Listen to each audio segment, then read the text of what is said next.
And welcome back for another spine strengthening form that can be utilized in lieu of sun and moon salutes. So we find ourselves standing in mountain pose with the feet together, the long spine. Now, if you're not sure about the length of the spine, sometimes it's nice to just take one hand and we lift and we pull up the center. And we just imagine we were on a string, right? Like a puppet. And we keep drawing up, and you can look up if you like, but you just pull up and visualize and feel this stretch. Then you can let that arm and hand come down slowly, slowly from the side. And we'll do the other arm and hand. Doesn't matter which one is first. Lifting, rising, breathing, stretching. And then we let that arm and hand come down. And you might have noticed I have a fan here in the ceiling, so we want to be careful where we do this. So now we're going to take a breath and we will sweep both arms up overhead. Interlace those 10 fingers, index fingers to the sky. So extended mountain pose, Utthita Tadasana. Now we want to engage the glutes and press the hips forwards. Bring the arms back with the ears. Chin is level or slightly dipped here.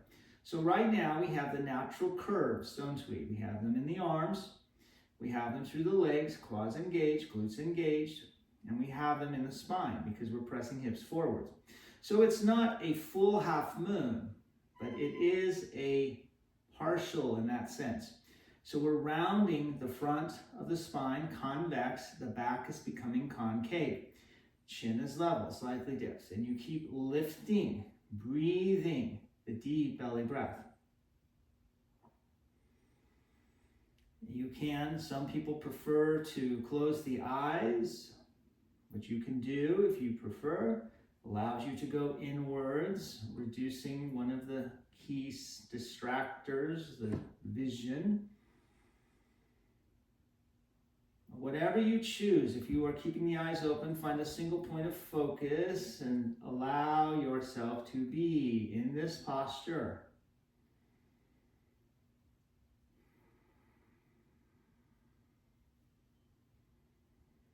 Inhale as we lift.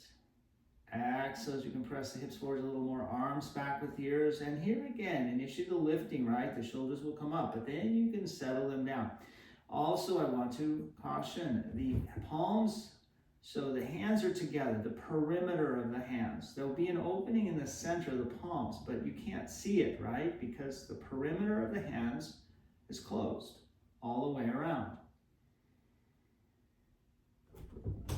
And how long do we hold this for? Well, we're going to hold this stage with the chin level, slightly dipped, for 4 minutes. And then we will lower the head back for 3 minutes. So a total of 7 in this standing part here. Now we've already been in it for 2.5.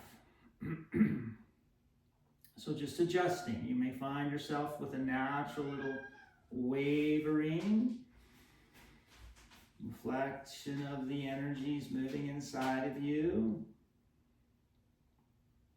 The weight distributed through the feet, a little bit more towards the heels, but the balls of the feet also. We're pressing the hips forwards a bit. Arms back with ears. Chin is level or slightly dipped. Stretch up. And remember, check in with those hands. If there's an opening, if those hands are apart, then we need to bring them together. This will strengthen your hands and your forearms.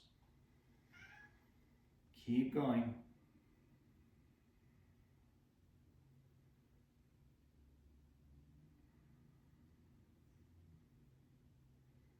Maybe you try to close the eyes if they were open and just see if you can settle it. Once you get used to holding the hands together, it actually is quite nice.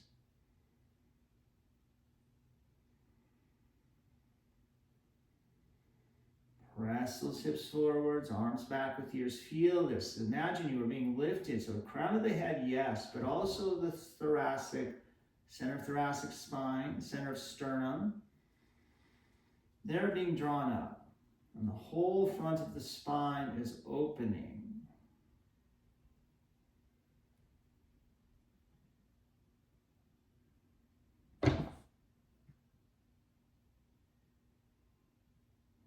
as you are ready, lower the head back. Now I recommend this. If it is bothersome to somebody's neck, then we would just keep the head as it originally was. But if you can do this, you will help to experience a little bit more depth. You can draw the arms back a little more. Now remember, we're not doing a full half moon here. But we are lifting and we are rounding and we are opening the front of the spine all the way from the root. So keep lifting, glutes engaged, quads engaged, triceps engaged. Gently squeezing the hands together to hold them, the perimeter of the hands there. Head is back. Deep belly breath. You can feel the belly expand and contract here.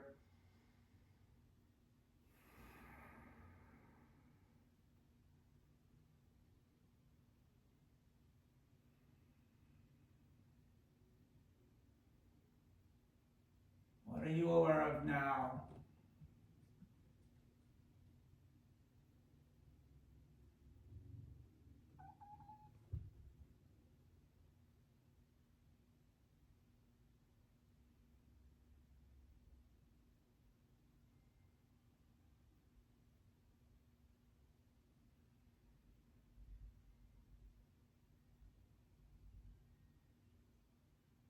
Inhale as we lift. And that exhale, just a gentle adjustment. Press the hips forwards a little bit. Round backwards a little bit. Check in with the hands.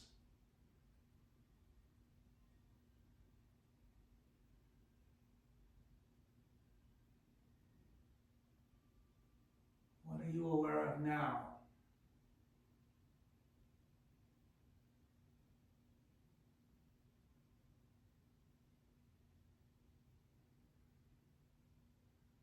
Deep belly breath. Feel the expansiveness of your heart. You can visualize the chakras here. You have an opening from that hara. Even maybe the creative chakra because of the rounding backwards. Through hara, through heart, through throat, to third eye.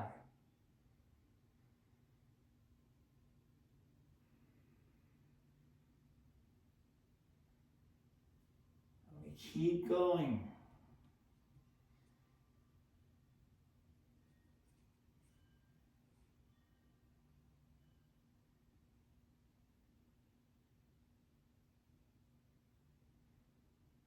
And then inhales and rise and slowly hinge and come down. Slowly, slowly. Now how long do we need to do that upright form?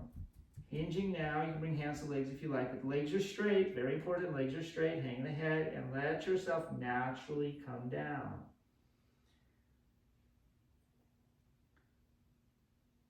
As you can see, Harlequin likes mountain pose when I do it. So we're moving into Uttanasana, half fold, to counter the complement again. Letting the head hang, so we're not holding the head up, the crown stretches towards the earth, and your legs are straight. You can start to shift the weight a little forwards into the balls of the feet. And you keep stretching down. Now, if the legs are straight and hands have come down to the floor of the mat, feel free to bend the elbows. Deepen the bend, but only if the legs are straight.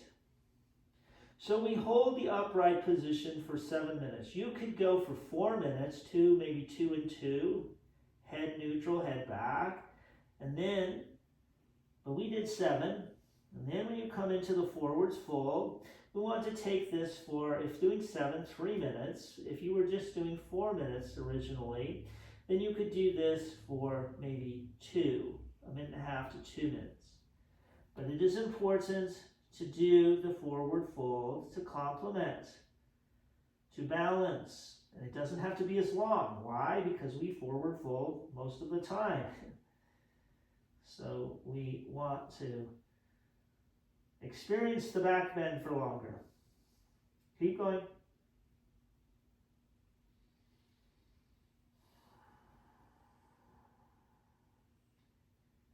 Hinging from those hips, relaxing into this, Stretching the back fascial line. So we just did the front fascial line and the upright. Now we get to do the back fascial line.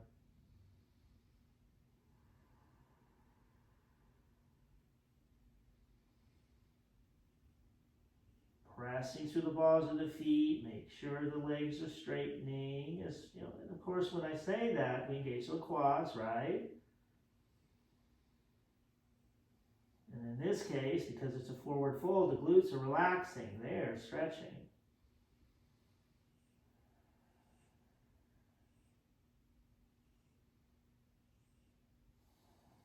And check in with a deep belly breath.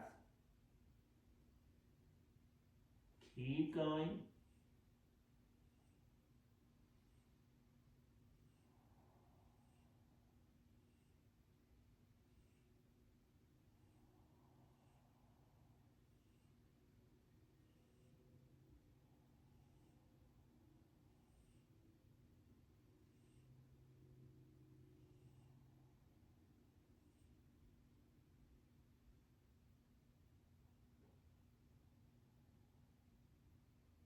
And then to come out of it, arms with ears, inhales and rise. Now you can just keep the arms, the hands separate, but up we come, and then we open out and slowly float down.